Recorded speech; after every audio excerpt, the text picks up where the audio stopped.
का lecture number 8। इसमें हम पढ़ेंगे आर्हेनियस थ्योरी क्या होती है।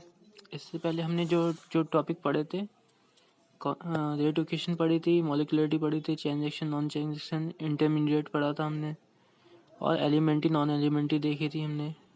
आज हम पढ़ेंगे आर्हेनियस थ्योरी, जो मोस्ट इम्पॉर्टेंट थ्योरी है। आर्हेनियस थ्योरी एक हो गई, कोलिजन थ्योरी हो गई, एक ट्रांजिशन स्टेट थ्योरी हो गई, एक एक्टिवेशन एनर्जी हो गई। ये थ्योरीज इसमें इम्पॉर्टेंट है। इसके बाद ये यूनिट कवर हो जाएगी, हमारी कंप्लीट हो जाएगी। बहुत ही इजी लैंग्वेज में आज हम समझेंगे आर्हेनियस थ्योरी क्या होती है। अगर आपने इनमें से कोई भी वीडियो नहीं देखी है तो आप पहले वाले लेक्चर में जाके देख सकते हैं। आर्हेनियस थ्योरी में क्या कहते हैं? आर्हेनियस थ्योरी किस लिए है? जो हमारा रेट लॉ होता है, रेट लॉ, जैसे हमने रेट लॉ लिखा कि माना कोई ए प्रोडक्ट बन रहा है, उसके लिए रेट लॉ लिखा हमने, माइनस आधे बराबर के सी ए की पावर एन।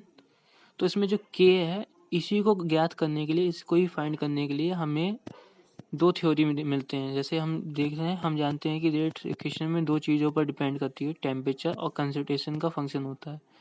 यानी कोई भी रेट इक्वेशन टेम्परेचर पर डिपेंड करती है और कंसंट्रेशन पर डिपेंड करती है। कंसंट्रेशन मतलब सांद्रता, गाढ़ापन। जो हमारा के होता है, टेम्परेचर का फंक्शन होता है। इसी को फाइंड करने के लिए हमारे थ्योरीज बढ़नी है, Arrhenius theory and collision theory. Collision theory को दिया गया है, सही है। अब हम पहले आप इंट्रोडक्शन लिखेंगे कि आर्हेनियस थ्योरी क्यों दी गई है, अगर आपसे पूछेगा। अब लिखोगे आर्हेनियस थ्योरी, सही है। तो आर्हेनियस थ्योरी क्या कहती है कि हम जानते हैं किसी भी रिएक्शन का रेट नंबर ऑफ कोलिजन पर डिपेंड करता है। नंबर ऑफ कोलिजन जितना अधिक होगा उतनी ही जल्दी प्रोडक्ट रिएक्शन में चेंज होगी। अर्थात क्या कह रही है, कोई भी रिएक्शंस हैं, माना हमारी कोई भी रिएक्शंस हो रही है, कोई भी रिएक्शन हो रही है, ए से पी बना रही है, सही है। उसके अंदर के मॉलिक्यूल, कोलिजन मतलब टकराव, एक मॉलिक्यूल दूसरे में जितना ज़्यादा टकराएगा उतनी अच्छी रिएक्शंस होगी और तेज होगी, सही है। तो वही जो कह रहा है कि नंबर ऑफ कोलिजन जितना अधिक होगा उतनी जल्दी प्रोडक्ट रिएक्शन में चेंज होंगे, सही है।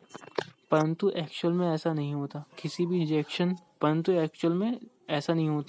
किसी भी रिएक्शन में रिएक्टेंट्स को एटम अथवा मॉलिक्यूल्स के बॉन्ड को ब्रेक करने के लिए आवश्यक होती है, जिसके लिए मैक्सिमम अमाउंट ऑफ एनर्जी की आवश्यकता पड़ती है, जिसको हम एक्टिवेशन एनर्जी कहते हैं। यानी इसका मतलब ये है, एक्टिवेशन वो हमारी आर्हेनियस थ्योरी ये कह रही है कि पहले तो नंबर ऑफ कोलिजन की ज़रूरत पड़ेगी, ठीक है। पर ऐसा नहीं है, इसमें हमको एक जो बॉन्ड होते हैं, रिएक्टेंट के बॉन्ड होते हैं, उनको ब्रेक करने के लिए हमको एक मिनिमम अमाउंट ऑफ एनर्जी देनी पड़ेगी, जिससे वो बॉन्ड ब्रेक होना चालू हो। उसी को हम क्या कहते हैं, एक्टिवेशन एनर्जी।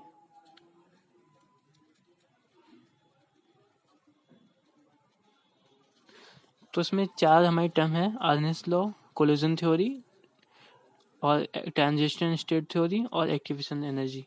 तो इसमें हमने पढ़ा कि ये हमारा आर्हेनियस थ्योरी क्या कह रही है कि नंबर ऑफ कोलिजन पर डिपेंड करते हैं, और ऐसा है नहीं, लेकिन हमें बॉन्ड को ब्रेक करने के लिए मिनिमम अमाउंट ऑफ एनर्जी देने की आवश्यकता पड़ती है, जिसको हम एक्टिवेशन एनर्जी कहते हैं।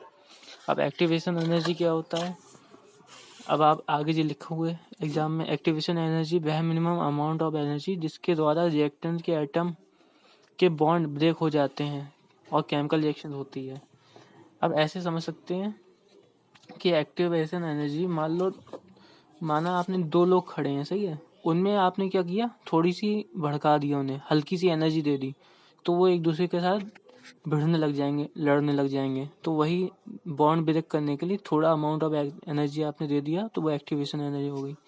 यदि एक्टिवेशन एनर्जी की वैल्यू कम है तो गिवन टेम्परेचर पर रेट ऑफ रिएक्शन अधिक होगी।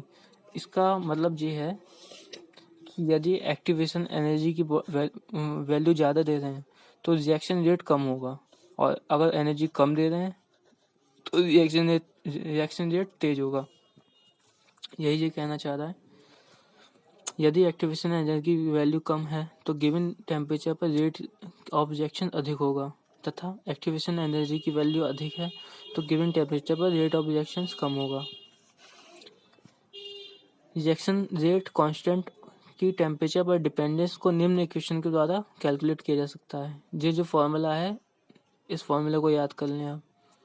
यहाँ के क्या हो गया, टेम्परेचर बराबर, टेम्परेचर को ज्ञात करने के लिए के नॉट क्या है, फ्रिक्वेंसी फैक्टर, और ये सी है, वही सी आपका minus E upon R T. R क्या है, गैस कांस्टेंट, ई क्या है, activation energy of the reaction, T क्या है, एब्सोल्यूट टेम्परेचर। इक्वेशन को ही आर्हेंस इक्वेशन कहते हैं, आर्हेंस लॉ कहते हैं, सही है। अब इसके आगे हम एक डेरिवेशन करते हैं तो जो हमें इक्वेशन प्राप्त होती है, इस इक्वेशन की सहायता से एक्टिवेशन एनर्जी को ज्ञात कर सकते हैं। तो अगर आपसे पूछता है कि आर्हेंस थ्योरी क्या होती है, तो आप यहाँ से लिखना स्टार्ट करेंगे कि ऐसे ऐसे टेम्परेचर की डिपेंड करने के लिए, मतलब बताने के लिए हमको आर्हेंस थ्योरी और कोलिजन थ्योरी की आवश्यकता पड़ी। आर्हेंस थ्योरी क्या कहता है, कोलिजन रेट जितना अधिक होगा उतने ज़्यादा रिएक्शंस कन्वर्ट होंगे। हालांकि ऐसा नहीं है, इसमें आपको मिनिमम अमाउंट ऑफ एनर्जी देनी पड़ती है, जिसको एक्टिवेशन एनर्जी कहते हैं। एक्टिवेशन एनर्जी क्या होती है, एक्टिवेशन एनर्जी वह मिनिमम अमाउंट ऑफ एनर्जी जिसके द्वारा बॉन्ड ब्रेक होते हैं, और वह कम से कम, अगर एक्टिवेशन एनर्जी ज़्यादा होगी तो बॉन्ड ब्रेक कम होंगे, रिएक्शन रेट कम होगा। और ये इक्वेशन हो गई आपकी आर्हेनियस लॉ की, और ये इक्वेशन हो गई आपकी एक्टिवेशन एनर्जी फाइंड करने की। तो इस वीडियो हमने कवर करा एक्टिवेशन एनर्जी क्या होती है, आर्हेनियस लॉ क्या होता है, और एक्टिवेशन एनर्जी क्या होती है। अब नेक्स्ट वीडियो में हम बात करेंगे थर्मोडायनेमिक्स, कोलिजन थ्योरी की बात करेंगे और ट्रांजिशन स्टेट थ्योरी की बात करेंगे। आपको अगर कोई भी डाउट हो तो कमेंट करके पूछ सकते हैं।